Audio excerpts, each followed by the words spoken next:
Welcome to the Lyon County Board of County Commissioners for Thursday, July 16th, 2026.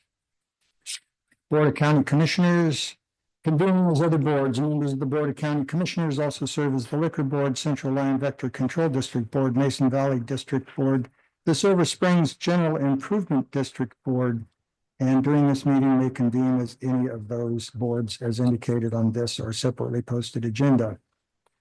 This meeting may break today between 11:30 and 1:30 for lunch. Roll call today, we have Commissioner Keller and Hendricks on Zoom, and we have Commissioner Jacobson and Commissioner Casanelli and myself in chambers. Invocation today will be given by Thomas Walburn of Sweetwater Christian Fellowship. Please stand. It'll be followed by the Pledge of Allegiance with Commissioner Casanelli. Please pray with me. Heavenly Father, we come before you today to ask for your forgiveness and to seek your direction and guidance. It seems that we've lost our spiritual equilibrium. For 250 years, you have blessed this country. But Lord, how much longer will we continue to do so? We have fallen far away from the Christian Judeo principles that this great nation was founded on. We lie and twist the truth in the name of politics. We've rewarded laziness and called it welfare. In the name of choice, we have killed our unborn. And in the name of right to life, we've killed the abortionists. Search us, O God, know our hearts today. Try us and show us any wickedness in us, and then cleanse us from every sin and set us free. Guide and bless these men and women who have been sent here by the people of Lyon County and who have been ordained by you to govern and watch over this county. Grant them your wisdom to rule and make decisions that not only honor you, but our great county as well. Lord, they have been given the task to uphold the Constitution of the United States. May every decision they make reflect your grace, your mercy, and love. It is no simple task that you have given them. They will not and cannot please everyone. But Lord, I pray that they will please you. Lord, we need you this very moment. May your Holy Spirit envelop those here today. And as we move together, may we restore our great land to belief and trust in you. For God to bless America, Lord, we must first bless you. In your holy name we pray today. Amen. Amen. Please join me in flag salute. I pledge allegiance to the flag of the United States of America and to the republic for which it stands, one nation under God, indivisible, with liberty and justice for all. Thank you.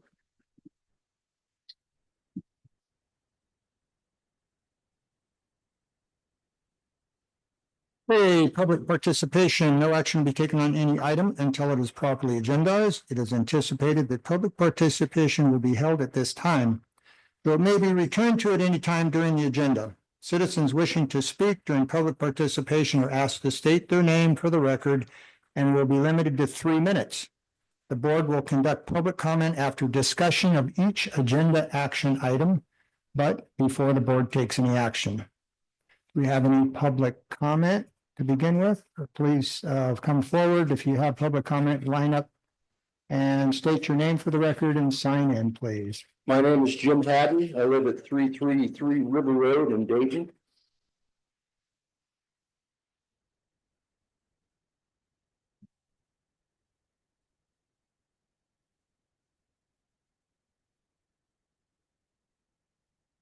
I emailed the commissioners an email yesterday, and I've got copies of it here that I'd like to give them copies.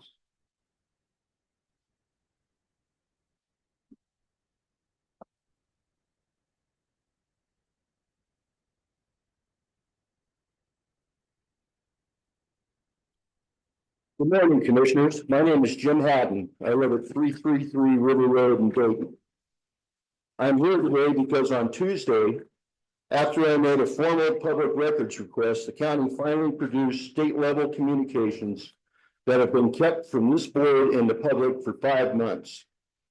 On February 13th, 2026, the state floodplain manager formally notified Lyon County in writing that unpermitted development had occurred in the Carson River floodway, and that mandatory CLOMAR is required to bring the county back into federal compliance. 5 days later, on February 18th, our county manager, Andrew Haskin, was personally forwarded this violation notice. He did not bring it to this board, he did not initiate the CLOMAR, and he did not notify the public. Instead, the administration sat on it, leaving every resident in Lyon County exposed to the threat of lost flood insurance discounts and federal probation. If Lyon County is placed on probation or suspension, every flood insurance policy in the county is affected, including homes miles from the river. Mortgage eligibility in mapped flood zones can be disrupted, premiums can increase countywide, and residents can lose access to discounted rates they rely on. This is not a neighborhood issue. It's a countywide liability. 2 years ago, I told Mr. Haskin and this board that this exact project required a CLOMAR. I was ignored. In February, the state of Nevada told Mr. Haskin the exact same thing. He ignored them too. I have attached the state's February and April violation emails to the correspondence I sent you yesterday. I'm asking this board to immediately direct staff to comply with state and federal law and to investigate why your administration hid this liability from you and the public for 5 months. Thank you.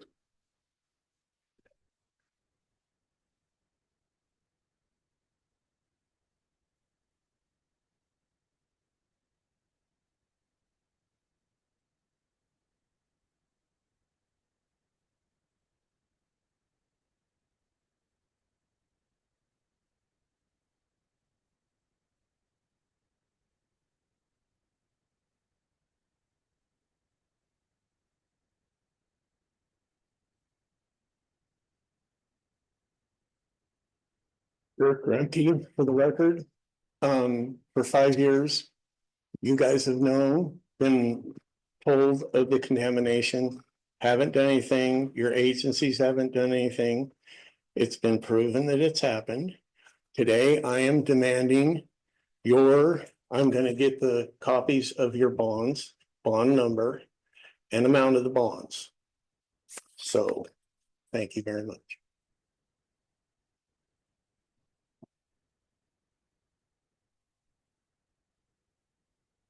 Any other public comment? Jim DeChambeau. And I come here before you again to ask you to do something to slow down the traffic on Osborne Road, at least both signs that say slow down like you did on First Lane, and to see if that works. And we can go from there. If that doesn't work, then I'll be back asking for something else.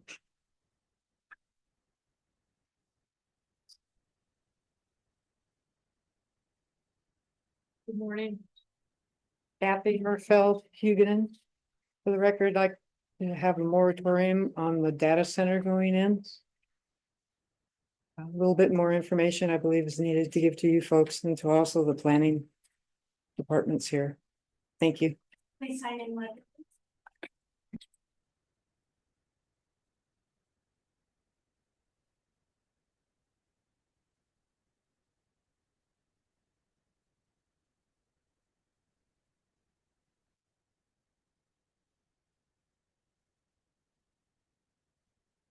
Any further public comment in the room? If not, we'll go to Zoom. Looks like Mr. Winterhawk has his hand up. We'll unmute him, please. Good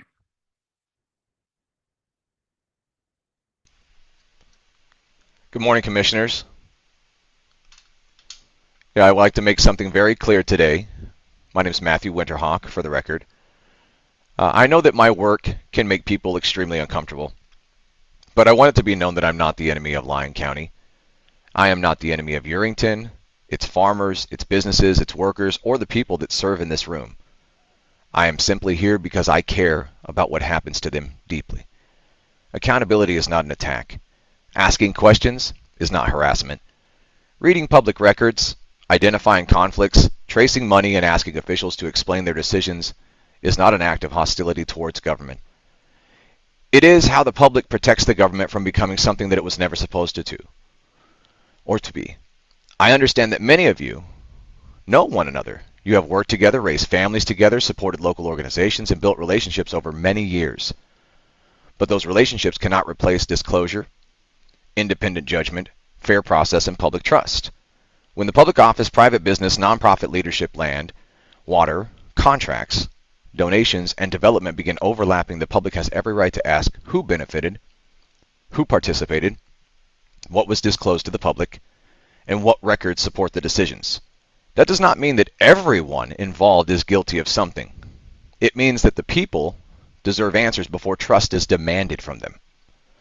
I also want Lyon County to understand that my service did not begin or end with an election, and it also did not end, as I stated, when the election was over. I've kept my promise. I was never traveling Nevada, attending meetings, reading agendas, and speaking with residents simply because I wanted their votes. Had that been my purpose, I would have disappeared the moment the ballots were counted. Yet I am still here. I made a promise to God, my family, and to Nevadans that I would serve this state honestly, whether I held a title or not. A title may provide authority, but it does not create duty. Duty comes from deciding that your neighbors matter enough to stand beside them when the times are difficult. I do not expect everyone here to agree with me. I do not expect public officials to answer legitimate questions, but I want them to. And I want them to preserve records and disclose the relationships, and remember that the criticism from the public is part of the position that comes with the office in serving, not an obstacle. I'm not asking Lyon County to fear me or fight me. I am asking for you to work with me. Prove the decisions are sound. Release the records.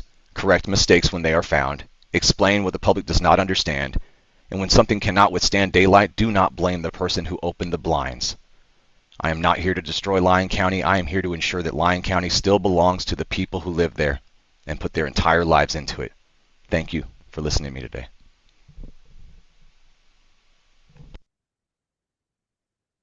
I'm gonna flip to page 2. I don't see anybody else on Zoom.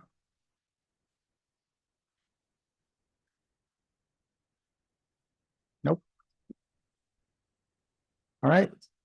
We'll move on with item 5 for possible action, review and adoption of agenda. Do I have any input from the commissioners or from the public?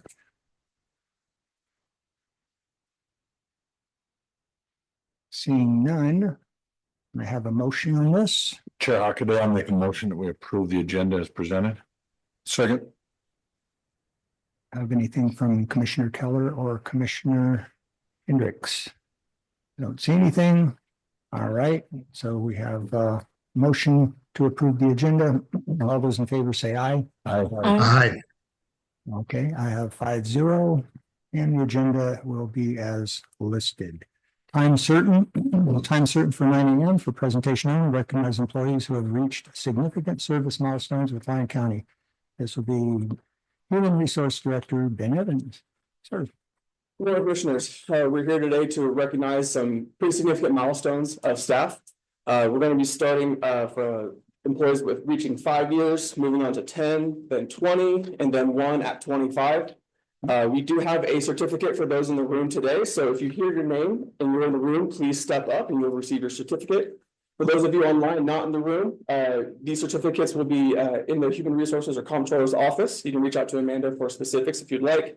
And those with 10, 20, or 25 years, there's a small bag for you in the Comptroller's or Human Resources office as well.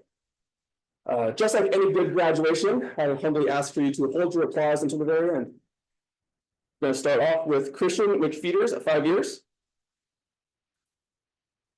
Pauline Straub, 5 years. Luis Curiola, 5 years. Oh. Thank you. Louis Cariola, 5 years. Nope, what up? Nicholas Baker, 5 years. Tyler Randall. Val Cesura. Alexander Hernandez. Samantha Edmondo.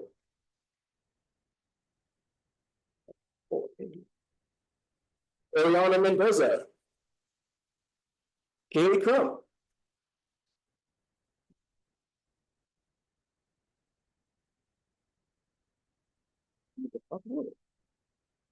Thank you so much. Judge Smith. Esmeralda Castaneda.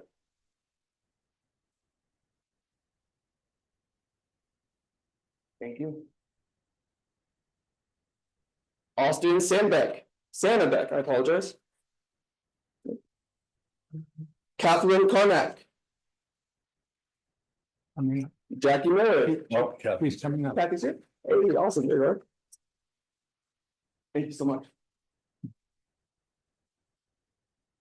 Great, and on to 10 years of service. Starting with Richard Eichhorn. Nathan Bake. Shane Joyner. Rebecca, I can read. Armand Diaz. Jonathan Avero. Brody DeForest. Michael McCullough.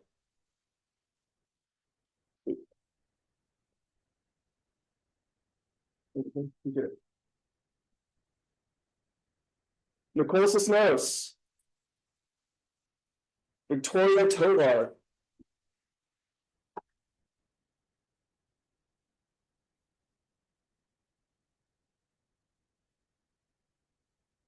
Years. Stephanie Robinson. Natasha Smihula.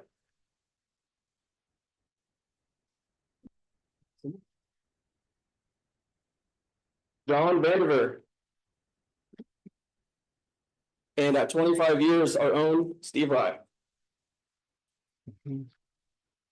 That is all of our employees being recognized today. Thank you all for your service.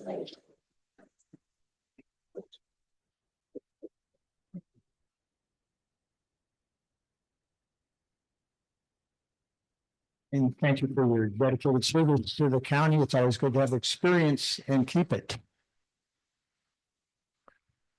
Any I'm jumping to thank you everybody for your years of service to Lyon County. I always said go make Lyon County great, so thank you. Yeah, thanks. Congratulations on your milestones and thank you for your service to the county. Appreciate it. and stay with us. Okay, so we're going to go to item number 7, commissioners and county manager reports. Let's start with Commissioner Casanelli. Thank you, Commissioner. In July, the Silver City Cab, Campbell, and the Quad County Community Health meeting were all canceled. I did attend the Roundhouse Cab, the Dayton Cab. Had a joint meeting between Story and Lyon County officials regarding the potential restructuring, discussion on the Comstock Historic District Commission. Met with the Sutro Tunnel Committee. Met with several representatives of the development community, particularly in the Dayton area. A couple of potential new business owners. And attended the planning commission on Zoom. Okay, Commissioner Jacobson. Thank you, Mr. Hockaday. Not a whole lot to toured the ELC in Fernley. The walls are up. Cement floor, piping underneath that, obviously, they're all looking great. And from the city council meeting. We had a wonderful 25th, 4th of July, great parade.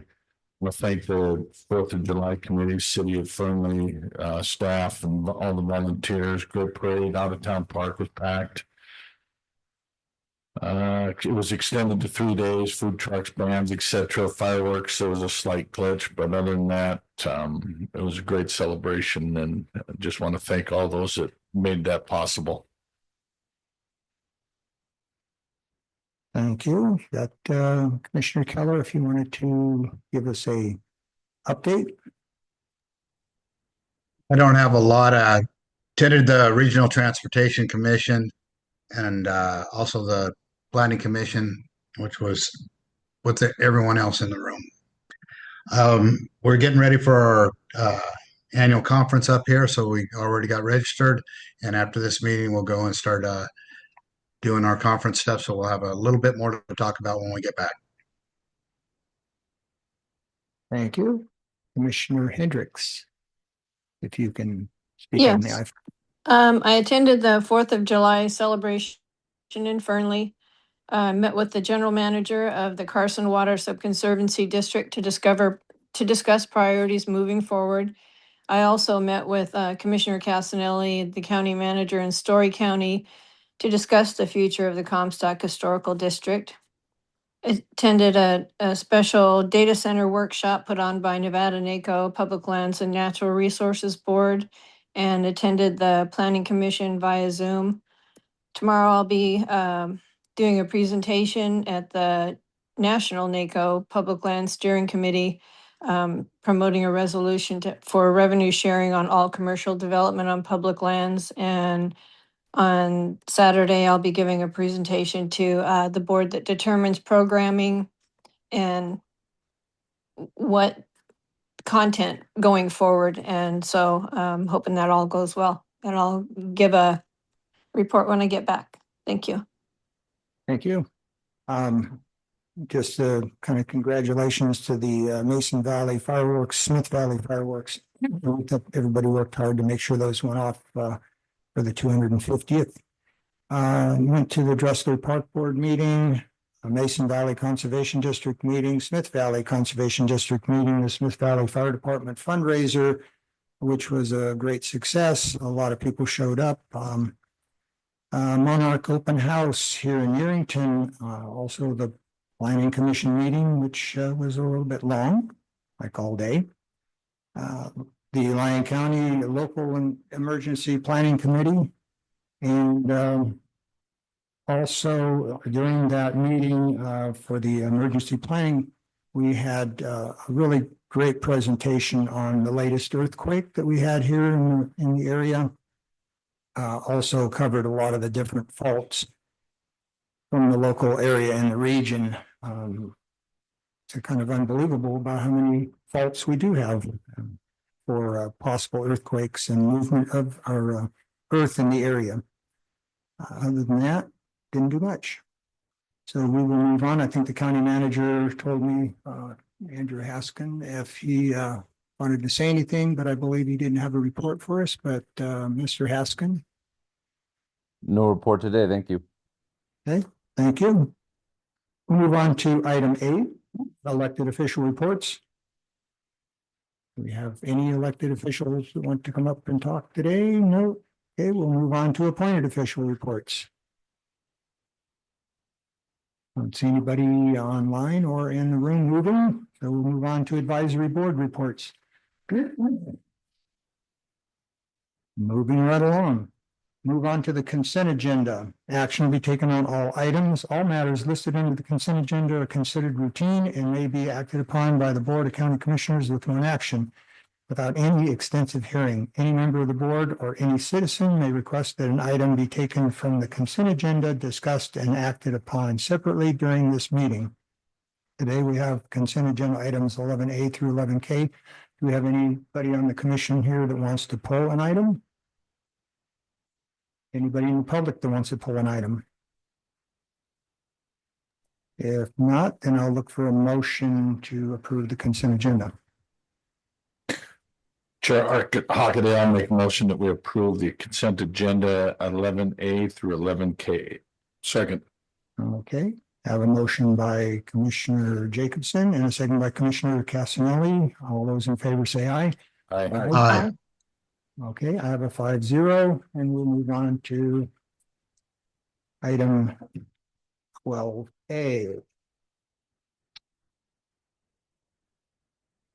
Under the agenda, action will be taken on items unless otherwise noted. Community development. We have for possible action to approve the memorandum of understanding between Lyon County and Central Lyon Fire Protection District related to a concurrent building plan review, fees, inspections, and building permit issuance. And we have our Community Development Director, Gavin Henderson.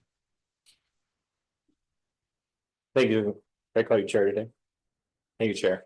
Gavin Anderson, Lyon County Community Development Director for the record. So before the board today is the MOU or Memorandum of Understanding between Lyon County Building Department and Central Lyon Fire Protection District. So the purpose of this agreement is to formalize the coordinated plan review effort for development projects, building permits more specifically that require both building code review and fire plan review. So underneath this MOU, applicants will continue to submit their building permit applications to both the county building department and the fire department. That fire department's application is needed more for just record keeping. The software that we currently have does allow Central Lyon to join our system, review plans, approve plans in that system. Therefore, we're allowed to do that concurrent plan review within our house within our current system. Staff has already implemented this concurrent plan review process through administrative policy changes, and it has proven to be efficient and effective. Approval of this MOU will formalize and solidify this process by establishing clear roles and responsibilities and coordination procedures between the county and Central Lyon Fire Protection District. The agreement also outlines procedures for communications, for plan review decisions, inspections, construction, during construction, confirmation that all applicable fire, life, health, and safety codes have been satisfied during the building permit review process. Overall, staff believes this agreement strengthens interagency coordination, improves customer service for the development community, and helps ensure development projects move through the permitting process efficiently while maintaining compliance with all applicable codes. And at this time, I'm available for any questions the board may have. Commissioners, any questions? Have any questions from the public? Any questions from Commissioner Keller or Commissioner Hendricks? Look like they've got their hands up, so we will move on to a motion. I'll move to approve the memorandum of understanding between Lyon County and Central Lyon Fire Protection District related to concurrent building plan review, fees, inspections, and building permit issuance. Second. Okay, we have a motion by Commissioner Casanelli, second by Commissioner Jacobson. All those in favor say aye. Aye. Aye. Motion passes 5-0. Moving to 12B for discussion and possible action to review and discuss and determine whether the staff should consider any changes, clarifications, or revisions to Lyon County Development Code Title 15.320.03, the heavy industrial zoning district, including the zoning district's permitted uses and compatibility with surrounding land uses within the county's general land use framework. And this will be Mr. Henderson again. Thank you, Chair. Gavin Henderson, Lyon County Community Development Director for the record. So the item before the board today is to discuss the heavy industrial zoning districts. We'll look at allowed uses, kind of go through some introductory information. The board priority where most of the board, we're going to go through the first couple slides. We'll go through the heavy industrial district definitions, current allowed uses, and then staff did review the current land use tables, and we do have one recommended change as part of the discussion today. So this is just a quick couple slides on master plan and zoning. So master plans, again, are advisory in nature, serving to guide the community at a policy level and to guide future development decisions. Zoning is regulatory in nature, generally implementing the master plan and governing permitted uses, entitlements, allowed densities, and development standards, all of which the master plans are housed on the county website underneath the comprehensive master plans, and then zoning is in our Title 15 development code. So introduction to zoning. So at its core, zoning is a set of laws or regulations that govern how property can and cannot be used in specific geographic locations throughout the county. It's what determines a property owner's rights when it comes to using and developing their land. Again, here in Lyon County, all that is encompassed underneath Title 15. That's our development code. We'll get into more slides, but chapter 320 is the land use tables, and then each zoning district has its own chapter, which we talk about standards, setbacks, and other development standards that apply to that specific zoning district. It's also special to note that in case of an inconsistency between the master plan or MP and zoning, the zoning district governs uses and entitlements. So this slide just lets everyone know where the land use tables are. So again, chapter 320, those land use tables, they are 5 of them.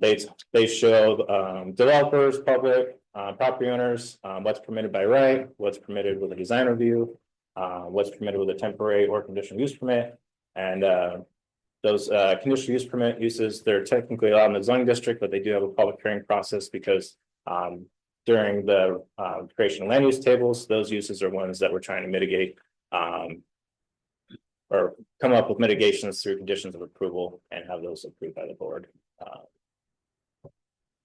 Moving forward, the land use table, so specifically the one that applies to heavy industrial zoning districts is 15320-4. Within that table, you have light industrial, both rural and suburban. Those character districts are defined by access to utilities, water and sewer.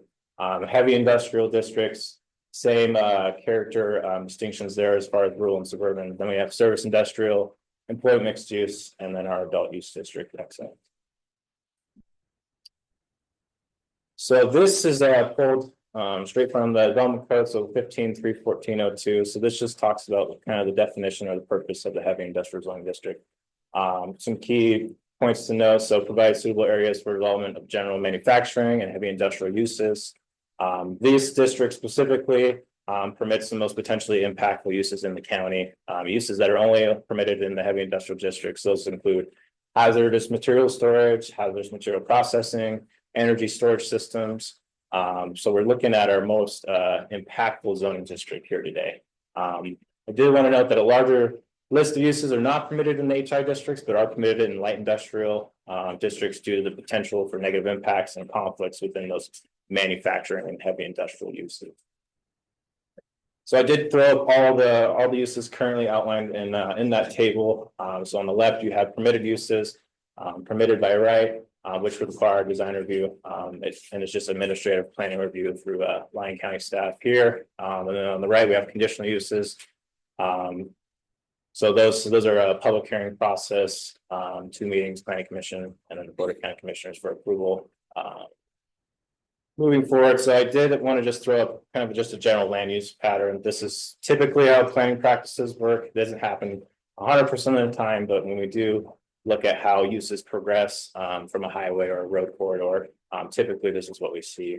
So you have the highway on the left, you have commercial mixed use is kind of the next use that we see along the roadways. Obviously, those are our retail uses. Mixed use does allow some limited residential uses in there. But really the game plan there is to attract local community members to those retail services, as well as attract those pass-by trips. So that's people that may not be going to that destination specifically, but they're on the roadway and then they stop to grab a burger, get gas. So that's why they're called pass-by trips. And then as we move further from the highway, in that intermediate zone, we typically see residential, light industrial uses, multifamily, and that's kind of centered around that pocket. And then as we get further from the highway, so we're away from typically our commercial uses. Usually, sometimes we do see a buffer of light industrial that corresponds to our heavy industrial district, but our heavy industrial districts are usually the furthest from those highway corridors. And that's just typically so you can push those impacts as far away from residents or retail uses, so you don't have that conflicting traffic there with heavy trucks and then consumer traffic. Most times those don't always coincide with one each other. So typically this is just a kind of a best practices. Like I said, it's typically hard to follow 100% of the time, but usually this is what planning practices default to. The next slide will kind of give you an idea of our master plan, how that breaks down. So this is from the Dayton Land Use Master Plan. Specifically, you can see DVR runs through the middle. So you see highlighted, you have your commercial and mixed use along the highway. You have your and that's in the red and the pink. You have your residential, which is in the yellow and orange. And then as we move kind of south, you run into the public, quasi-public, which is our school system sitting there. And then as you continue further south, you run into our employment master plan designation, which includes all of our industrial zoning districts. And I bring this up because there was a topic of conversation, comparing the Title 15 to Title 10. So Title 10, what Title 10 did was it stacked uses. So M1, which converts to our heavy industrial zoning district. Basically, if you read Title 10, it said every use allowed in C2, which is your general commercial district, is allowed in M1. And then if you go to your C2 in that expired zoning district, everything allowed in C1 was allowed in C2. So you just continue to stack uses to where once you got to that M1 zoning district, you could incorporate retail uses as well as heavy manufacturing uses, hazardous storage. So you did kind of have a hodgepodge. So what Title 15 did was we kind of bifurcated everything. So you have your heavy industrial zoning districts, your intermediate impacts, you can consider them, or your light industrial zoning districts. So everything kind of got segmented there instead of just all incorporating into one. And then the next slide, so this is our review of the land use tables. So we did look at, are there any uses in the tables that currently aren't allowed that would make sense to incorporate? So one of the ones we landed on was the trade or vocational school or post-secondary. And the definition really is on the screen just to show that this is for trade or industry, construction or commerce. So the goal there is to train employees and then have them go right into the workforce. And this was really highlighted. We did have the presentation from Mark IV Capital, which is building out the northeast portion of Fernley in that industrial park, where they're also planning on doing a vocational or trade school there. And the goal there is to train their workforce, and then they can go right into the industrial park and start working. So it makes sense to have them in close proximity. Those students would be close to maybe future work locations. Those trade schools do require large footprints sometimes, outside spaces to conduct work as well. So there are some impacts there also coincide with our heavy industrial uses. So this was one during staff's review that we wanted to bring up to the board, and why the item itself was for possible action in case there was anything else.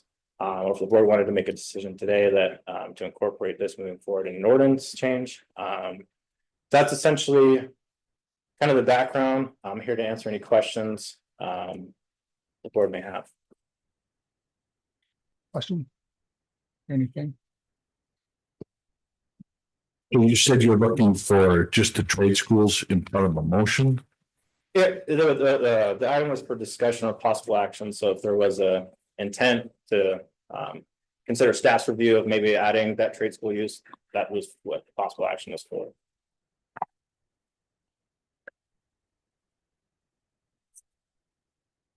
Commissioner Gassion? I just finish on. I just have a comment that I would support the post-secondary trade or technical education schools going into the HIS. Just simply workforce development. I mean, it makes a lot of sense. I know that there are a lot of trade schools looking in the area, and it's a good opportunity. And workforce development, we need to be cognizant of that. So I think it's a good plan, and conditional use permit gives us that ability to look at those on a case by case. So Commissioner Keller, do you have any input on 12B? Not right now. Tammy's hand is up. Okay, and Commissioner Hendricks, I see your hand up. Yes, I would like to see the trade school portion move forward. Okay. And I agree with that also. I think that having a trade school right there in the middle of an industrial area makes a lot of sense. Easier for students to visit and get around and do what they have to do to understand what their trade will be in the future. So I think that's an excellent input. And so we will go to public comment. Looks like Mr. Winterhawk has a comment for public. Matthew Winterhawk for the record. So, I'm only going to say that I oppose this because I see changes coming in industrial areas and things that are in master planning that maybe, if it's for a trade school, fantastic. I love trades. I'm all about tradesmen and tradeswomen and those types of jobs creation. What I'm not about is utilizing a loophole, possibly exploiting the fact of bringing an education that will then turn around and change that 50 feet backyard, which is not a meaningful difference between a family and a hyperscale industrial campus like Monarch that's happening inside of the area. These are slippery slopes that we start stepping on when we're going into like changing around it's compatibility to accommodate a certain industry. It's only for the trade schools, and then turn around, they're like, oh, no, we changed this, we agreed on this, you guys know we did it, and then all of a sudden we got data centers in your house, like Keystone up in Reno. There's just things like that I want to be sure that when you do approve these things or when you make those changes, that they're not grandfathering in or allowing protections for data center projects that are already obfuscated and omitted through certain zoning and planning. I mean, we've had these things for over 15 years, right? And not a single county has written in a zoning piece, a planning piece. Nobody's actually taken the protections for the county, the residents, the agriculture, the ranches, the people who have invested inside those counties. So when I see things changing inside of code, and I know exactly the direction that we're moving inside the state, it makes me very hesitant as a resident of Nevada, and speaking on behalf of people that live inside that specific area, with the past of the mine and the agriculture and the situations that remediation and decommissioning and things that have happened. I think it's incredibly important that we pay attention to codes being changed and make sure that they are specifically and protected specifically, that they are for that intended measure only. So when you write it in, almost to be like, shall, not may, you know what I mean? The verbiage is along with that to make sure that you're protecting your community inside of your litigation and legislation. Thank you. Any other public comment? Okay, looks like we're gonna be ready for a motion on 12B. I have a motion. Let's give it a stab here.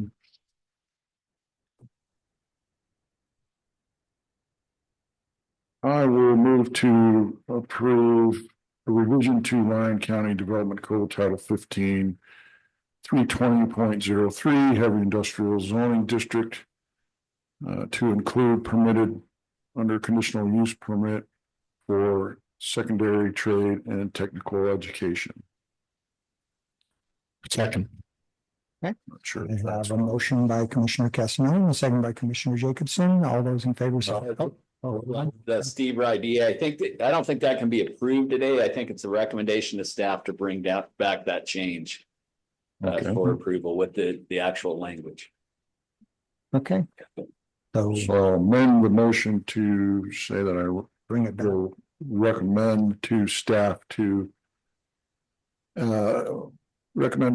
that we add secondary trade and technical education under conditional use permit to the Title 15, 320.03 Heavy Industrial Zoning District.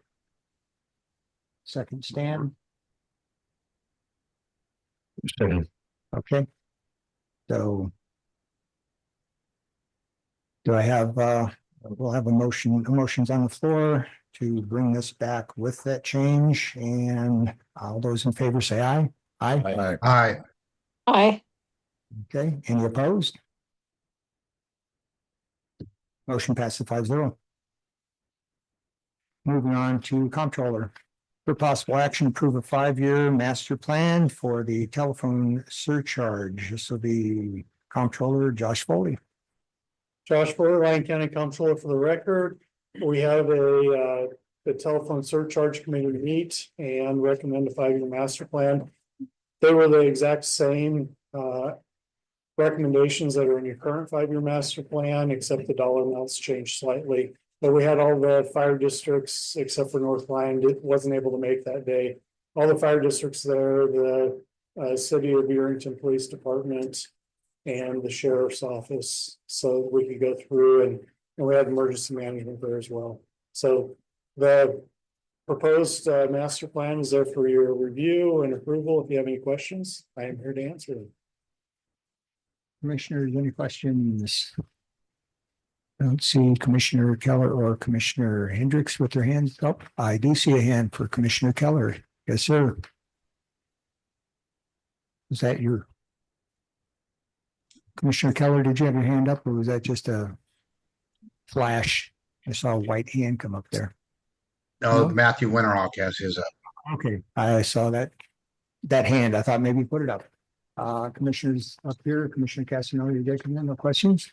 All right. Then we'll go to public comment, and that's Mr. Winterhawk. You know, I'll have to do a little more research on this, but $235,000 a year, it seems pretty high when it comes to these types of costs. But like I said, I'll look into that. I just want to make sure that the county itself and all counties in general are making the best use of funds when it comes to city and county funds being used and utilized for services like that. I know the surcharges have increased on 911 calls as well through the state, so I just want to make sure that the numbers are best representative and that the county itself is getting the best deal for the dollar, and or there's not another option as well moving forward. Thank you. Running for Lyon County Comptroller, for the record, just so the board is aware, the 235,000 includes the existing contract for the phone system that's hosted by AT&T. So all of the phone system consoles that are in dispatch, that's part of that cost. In addition to that, the lines that run between Urington and Reno to their or their hub, I shouldn't say data center, but their hub for that. And then the phone lines for Frontier, because we have both AT&T and Frontier providing service, and we have to have phone lines coming in from each one of those entities that we pay for. Thank you. Okay, so Commissioner comment, public comment. I am ready for a motion on 13A. Chair today, make a motion to approve the 5-year match plan for the telephone surcharge. Second. All right, we have a motion by Commissioner Jacobson and a second by Commissioner Casanelli. All those in favor say aye. Aye. Aye. Aye. Okay, motion passes 5-0. Move on to 13B for possible action, approve a 2-year contract beginning on July 31st, 2026 with ThreadLocker in the amount of $31,651.87 per year for network security software. Josh Foley. Josh Foley, Lyon County Comptroller, for the record. This is something that was requested during the budget process and presented to the board and approved during the budget process. This is the actual contract now that we're into the fiscal year that the budget covers for the board to consider. It allows us greater protection against malware and intrusions by different actors out there. Yeah, considering what happened last summer to the state, I totally agree. We need to make sure we keep our security up. Commissioner comments, questions? Seeing none, I'll go to public comment. I don't see anything on page 1. Anybody on page 2? Nope. Okay, I'll look for motion on 13B. I'll move to approve a 2-year contract beginning July 31st, 2026 with ThreadLocker in the amount of $31,651.87 per year for network security software. All those in favor say aye. Aye. Aye. Aye. Did we get a second for that? Don't need one now. I second it. Yeah. All right, so we have a motion by Commissioner Casanova and a second by Commissioner Jacobson, and the vote was 5-0. Motion passes. Item 14, for possible action, approve a budget transfer of $3,000 from the general fund contingency to help pay for removal of 17 trees at Hillcrest Cemetery. And this is Doug Homestead, Facility Director. Good morning, Commissioner. Doug Homestead, Facility Director, for the record. We didn't put this in our budget for this year because we didn't think we'd find anybody to do the task, and I thought I had to do it myself throughout the year. And so we found somebody that can do this, but if I use that amount of money, I had $5,000 in my budget for that cemetery, it would delete the whole budget for the year, and I had nothing to run the cemetery. So I'm requesting $3,000 for contingency, so at least I have a couple thousand to run the cemetery for the rest of the year. Any questions from the commissioners? I will just say that I'm very familiar with the trees at the Hillcrest Cemetery. I believe we spent $7,000 to remove 5 of them last time. This is a fantastic deal. To get the rest of them out. The reason that we need them out is they are a type of real messy tree. And I would say that it takes a lot of work to get them out of there. The birds are in there. They've covered up some of the headstones. It's been really just a pain to work with them. Hopefully they won't ever plant any more trees like that. But yeah, the birds nest in them and it's created quite a mess for cleanup. So I would highly recommend that we allow this contingency transfer. So having said that, any public comment? Seeing no comment on that, we will move on to a motion. I move to approve transferring $3,000 from contingency to Hillcrest Cemetery's budget to help pay for removal of 17 trees at the cost of $5,950. And the new budget for fiscal year 2026-27 is $5,000. Do I have a second? Second. Okay, motion by Commissioner Casanelli, and a second by Commissioner Jacobson. All those in favor say aye. Aye. Aye. Aye. Okay, motion passes 5-0. I'll move on to the next item. Government affairs for possible action to discuss and provide direction to the county manager in regards to developing a bill draft resolution BDR for the 2027 legislature, which may include discussion on possible topics for BDR, discussion is direction to staff to research and come back with information related to a possible BDR, and input from the public on possible topics for a BDR. The board may direct staff to prepare a resolution and bring back to the board for further consideration. Emergency Management and Government Affairs Director Taylor Allison.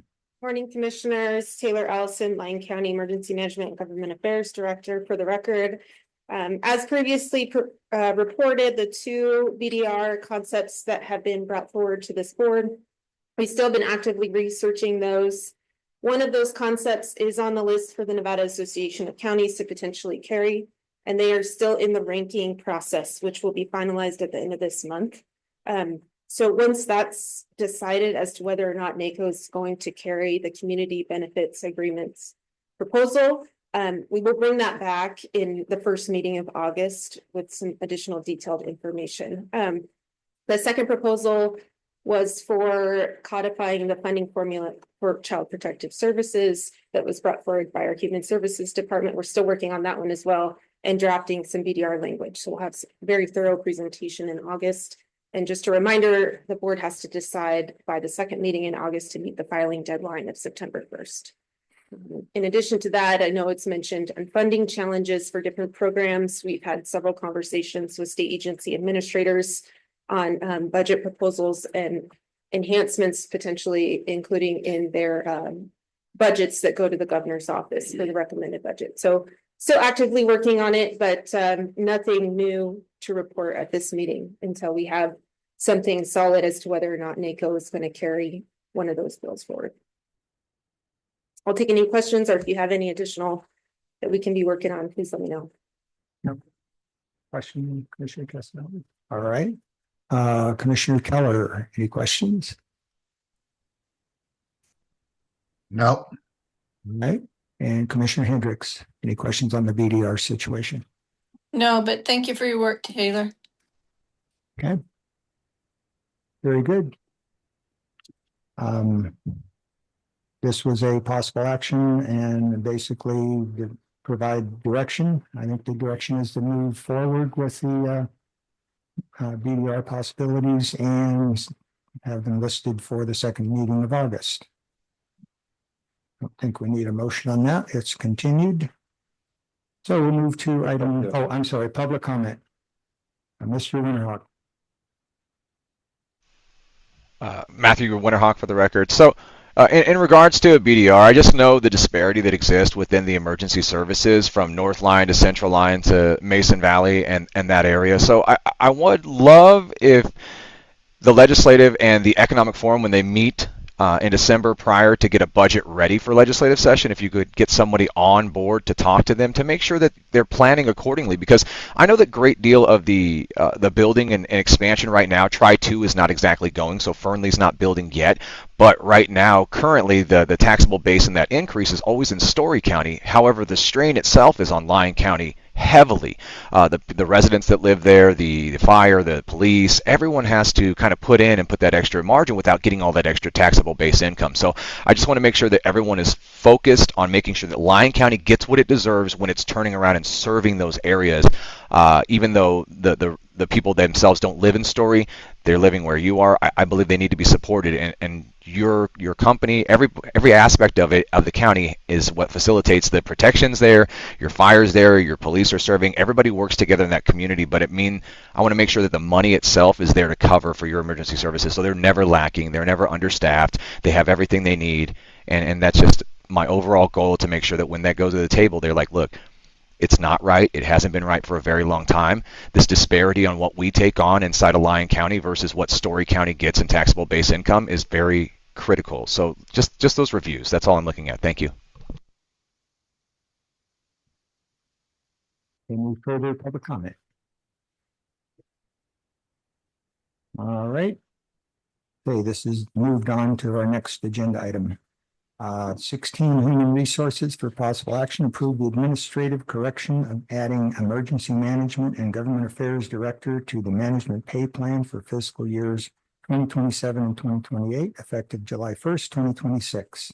Human Resources Director, Ben Evans. Go ahead, sir. Ben Evans, HR Director for the record. This is a clerical correction for adding the Emergency Management and Government Affairs Director position to the management pay plan that was discussed in the July 2nd, 2026 BOCC meeting. Available for any questions if you have any. Questions? No? I don't see anything from Commissioner Keller Hendricks, so we will move on to public comment. Seeing no public comment, I'll move on for a motion for 16A. Thanks, Chair. Make a motion to approve the administrative correction of adding Emergency Management and Government Affairs Director to the management pay plan for fiscal years 2027 and 28, effective July 1st, 2026. Do I have a second? Second. Okay, motion by Commissioner Jacobson and a second by Commissioner Casanelli. All those in favor say aye. Aye. Hi. All right, motion passes 5-0. And we move on to Human Services. For possible action, accept a grant award from the State of Nevada Department of Health and Human Services, Division of Social Services for their fiscal year 27 Rapid Response Stabilization Services grant in the amount of $268,287. Human Services Director Shayla Holmes. Good morning, Dr. Shayla Holmes, Director, Lyon County Human Services. For the record, we are really excited about this grant opportunity. It is a new grant opportunity, but we're looking to utilize these funds to help with stability of families, those that are at risk for child removal and deeper system involvement. And we're looking to be able to help families with emergency assistance, transportation, child care support, parenting education, behavioral health, and case management. So we're really excited to have some additional funds available to help these specific targeted populations. Any questions? Remember the great job of going out and getting grants, so thank you very much. Yeah, I just want to echo that. I mean, I've as long as I've been in this position, I'm really amazed at how well you guys go after these grants and how robust the amount that you continue to bring in. I appreciate your work. As usual, you're on top of everything and you're getting the money for the county. And I really do appreciate that, to keep our people up and operating the way they should be. Thank you. Thank you. Anything from Commissioner Hendricks or Keller? I see nothing there, so I'm going to go ahead and look for public comment. Mr. Winterhawk. Matthew Winterhawk for the record. I just wanted to commend that's an amazing thing that happened right there, and to have somebody inside your county that facilitates for grant money and brings in the money that is deserving amongst your residents. Amazing work. Congratulations. Okay, we'll move on to a motion for 17A.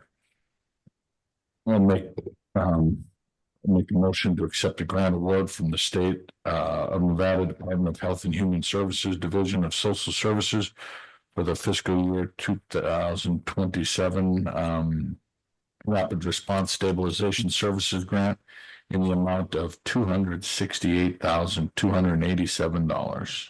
Second. Okay, I have a motion by Commissioner Jacobson, a second by Commissioner Casanelli. All those in favor say aye. Aye. Aye. Aye.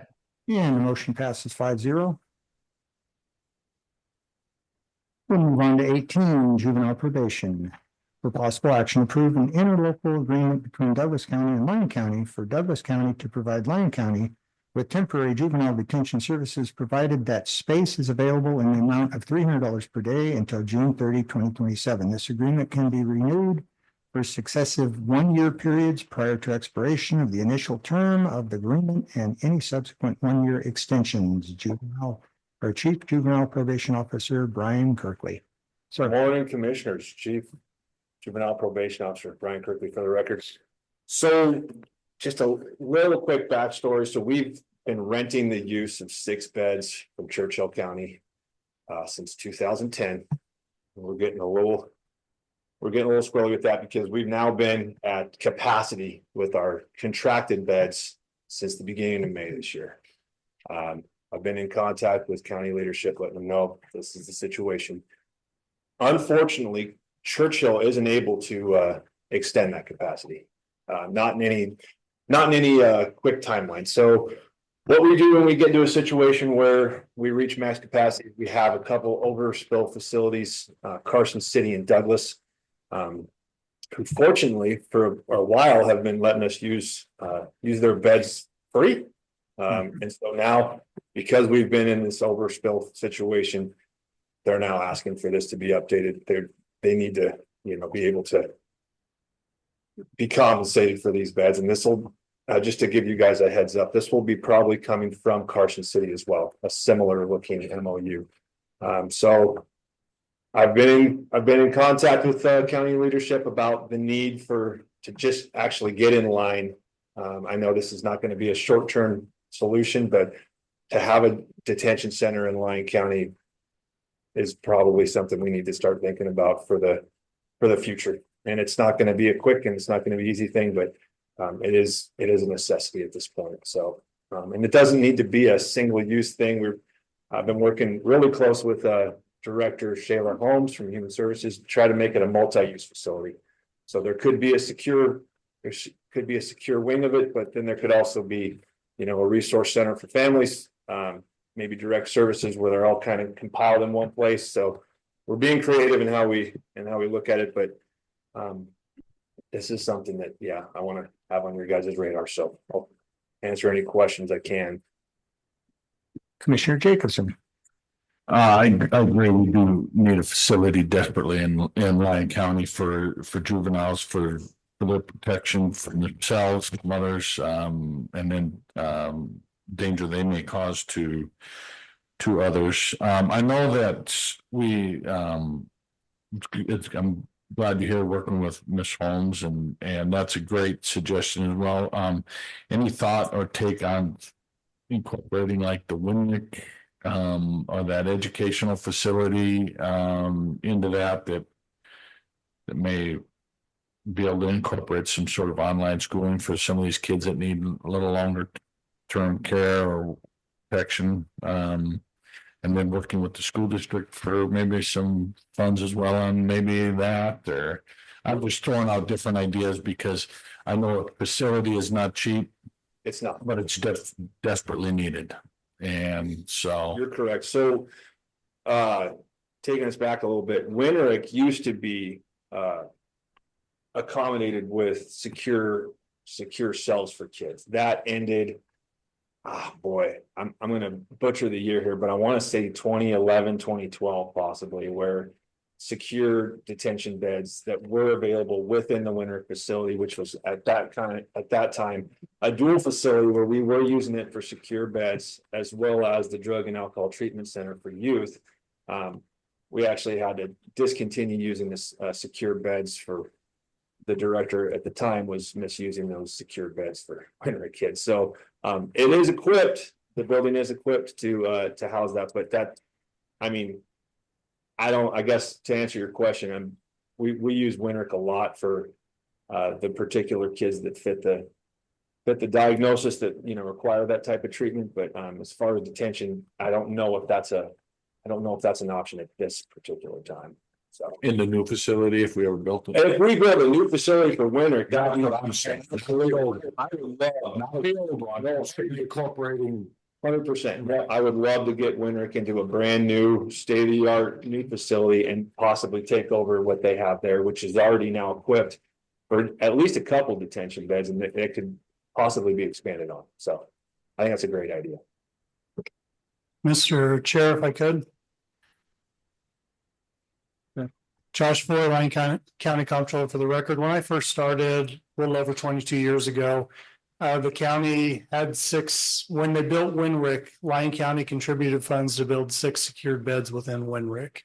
And then we had overflow, and during all the years I've been here, we've done overflow to Douglas and to Carson, sometimes to Washoe, but almost they would prefer to go to Douglas or Carson, and they've allowed our kids to be there. So this isn't a new situation where we've taken overflow to them. The director of Winrick pushed to eliminate beds in Winrick because they felt like mingling the kids between the two programs was problematic for them.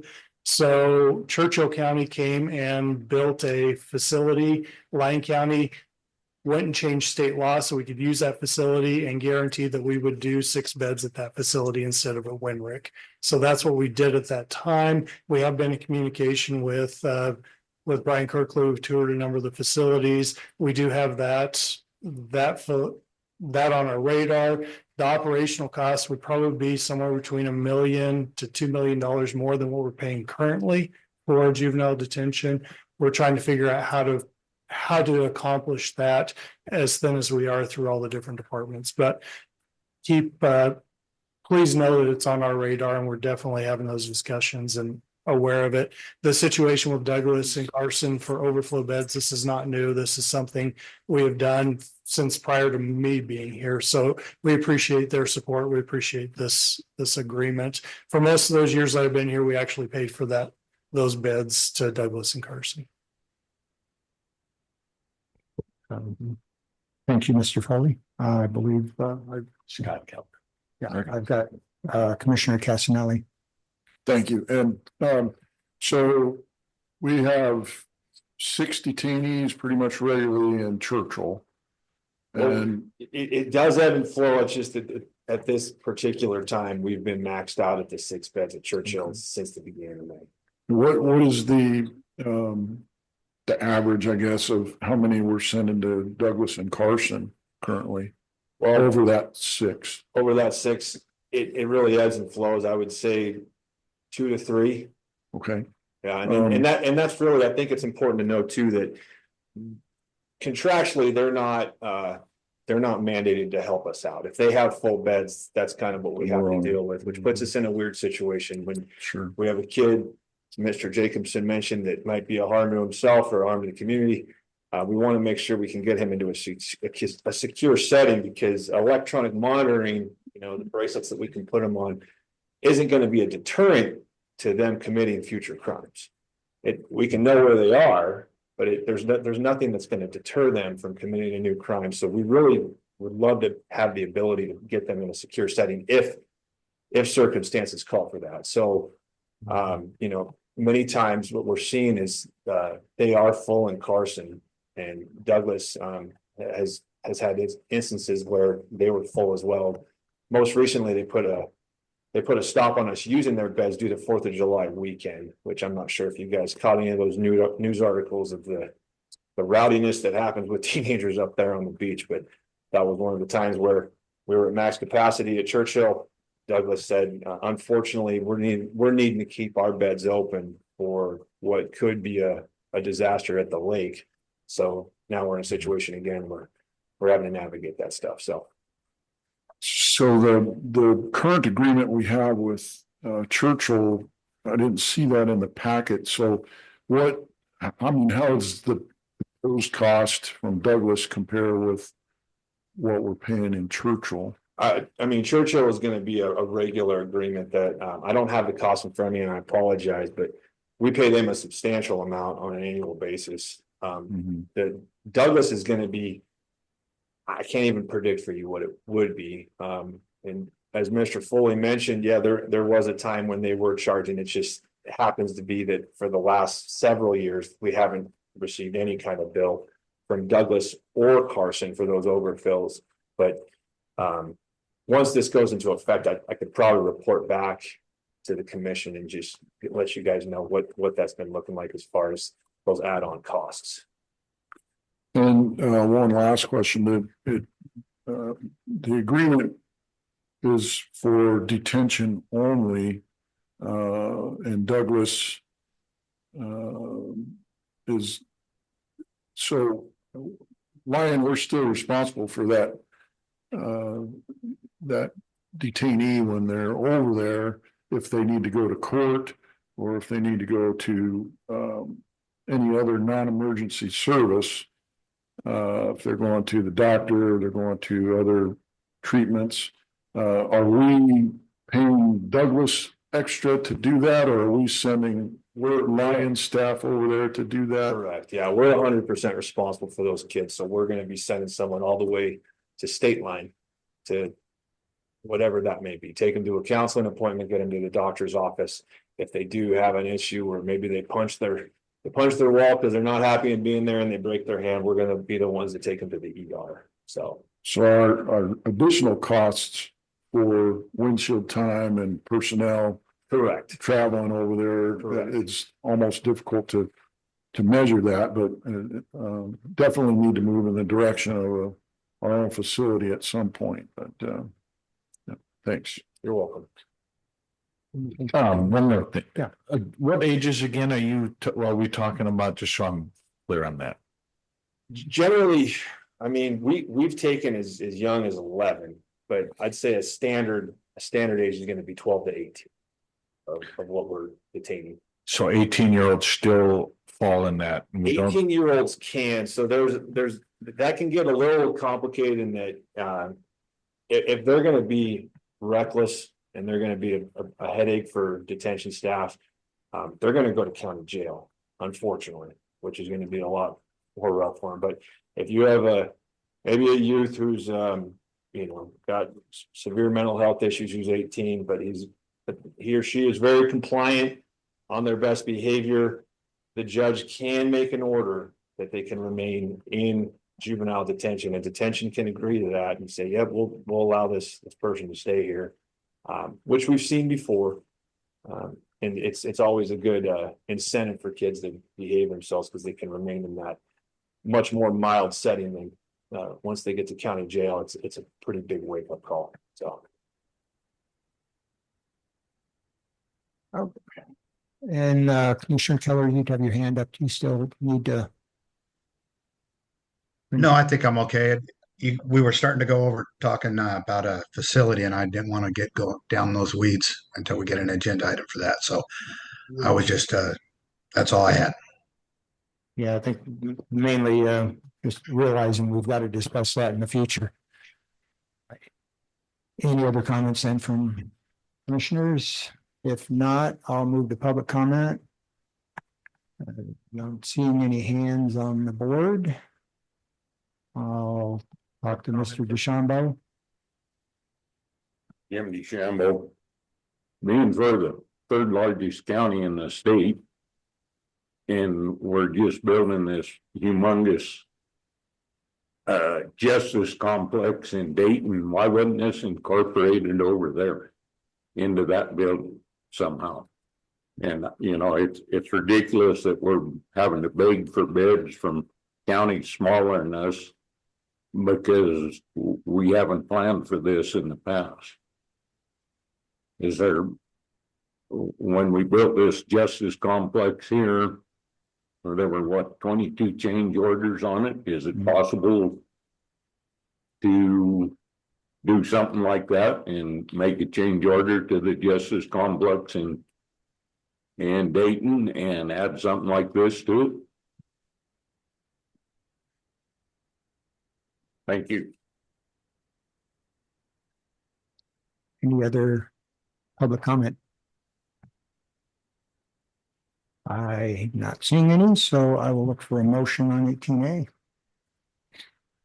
I'll move to approve an interlocal agreement between Douglas County and Lyon County for Douglas County to provide Lyon County with temporary juvenile detention services, provided that space is available, in the amount of $300 per day until June 30th, 2027.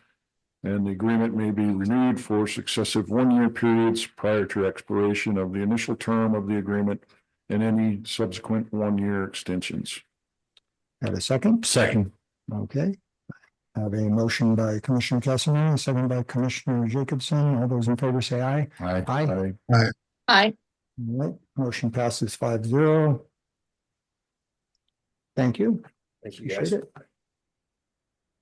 Moving to 19, agenda requests. Do I have any agenda requests from Commissioner Castellano? None at this time. Commissioner Jacobson? No. Commissioner Keller? No, Commissioner Hendricks? No. No, I don't have any either. How about from the public? Anything from the public for agenda requests? Mr. Winterhawk.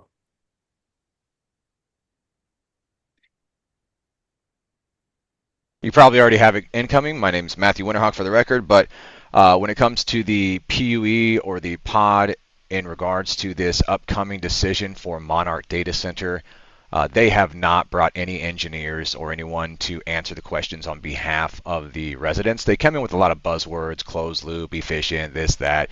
But when it actually comes to water use efficiency, I also saw at the end of today's agenda, there was actually a central Nevada Water Authority had actually put in a very great statement. So I would ask that you all read that, enter that into the record, and make it public so that people are aware that water is a big issue. And it needs to be not just buzzwords that people come with, and then they're allowing major changes next to other homes and residences. And I believe they need to be putting the future 25 to 50 years forward kind of look, and or 7 generations as indigenous tribes around you have looked forward to make sure that 7 generations are protected from the decisions that they make. So putting that on the agenda, I don't know how we're going to agendize it. I'll probably put together a formal request and I'll send it to you for what exactly specifically I think it should be. But I believe that we're moving extremely fast, and like I stated earlier in this meeting, that we've got 15 years of no planning, no zoning written specifically for data centers when that technology has existed for 70 years. So it's not something brand new. Many people know about it. The NDAA knew about it. The WNDD knew about it. Everyone inside this state seems to have known about it except for the residents who rely on those areas. So it's time to really get informative, make sure everyone's brought to the table, and the people whose homes and lives are going to be there the next 25 to 50 years. It's great for Massini, but it's not great for everybody else that's stuck there next to those data centers and the value of their homes and their farms and their ranches and their lives. So, excuse me, can we go back to the agenda item? And that was why I'm going to bring that agenda item up, sir. No, I'm asking the chair to go. Thank you. Point of order to read the agenda request. He's not considered a person that can make a request according to our agenda item. I believe the public can make a request for an agenda item as long as it's just simply a request for an agenda item. It's not under what we approved on the agenda. What I'm requesting is a hearing in regards to the PUE that was approved by the planning before it moves forward. There's not enough discussion and not enough documentation and or engineers available to dispel any of the concerns with the community. Scott, and I do appreciate your input there, but So what I'm hearing is you're going to write one up and send it in, but you have nothing in particular right now. Yeah, I want a discussion on the PUE decision that came through the planning. They ran through the 4-3 decision, and there was enough discussion there with 2 recently appointed members, right? They were appointed on July 2nd. So there's some very recent members that were able to give deciding votes on a plan that should have had more discussion. It should have been tabled and or continued or something left. And the community made that very strong. 7 hours and 15 minutes we were in there for one item. So it's not a joke. It's not something small, and it's not just me. So thank you. We need a discussion sincerely on that PUE before anything moves forward on it with the residents of Lyon County. Okay, moving right along. Mr. DeShambo. I would like to see an item come before this board regarding the Virginia range horses. and overpopulation and what's going to be done about them. As you know, it's cost Lyon County $75,000 in insurance deductibles for crashes with these horses. And people are hitting these horses weekly. And we need to either declare an emergency situation with these horses, or at least have an agenda item so we can discuss it. Okay. Again, request for an agenda item, not a problem. If you have a public comment on that agenda item later or at the end of the meeting, then make your public comment then, but we understand you want an agenda item on that, not a problem. Okay. Okay, sounds like a plan on that. Anything else? And moving to commissioner comments, Commissioner. And I. Just make it an agenda request for an item. Yes, and without an explanation all the way through like a public comment, sir. Do I still enter my name? Yes, absolutely. James Rostashi for the record. I would just like to get an agenda item for data center with earthquake approval. They didn't have anything in their study about earthquakes or showing what they would do, and I went to that same meeting. I want to know if they're preparing for that. Okay, thank you. Yeah.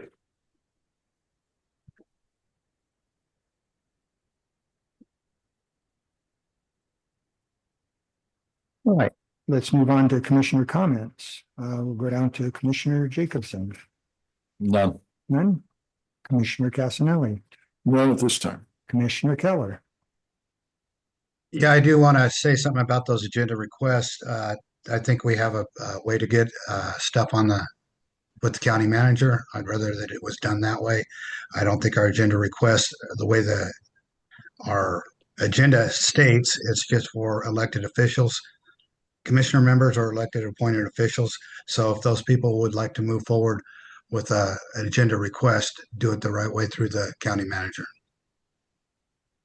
And I'm just saying here that a future agenda, either by making an oral request at a county commission meeting or submitting the request in writing to the county manager. So that said, Commissioner Hendricks. Not at this time. Okay, and I don't have any further comments either. I will be missing the next meeting, but I will be on Zoom in North Dakota. Final public participation, no action will be taken on any item until it's properly agendized. It's anticipated the public participation will be held at this time, though it may be returned to at any time during the agenda, limited to 3 minutes. The board will conduct public comment after discussion of each agenda item, which we've already done. Do we have any further public comment?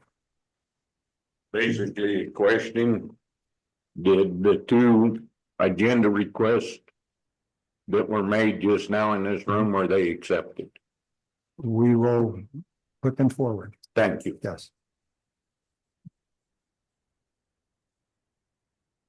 Do we have a closed session? No closed So session. you have Matt Winterhawk again. Oh, okay. Final public comment, Mr. Winterhawk. Yeah, Matthew Winterhawk for the record, and I just wanted to thank the commissioners and the county itself for allowing the participation at the level that it does.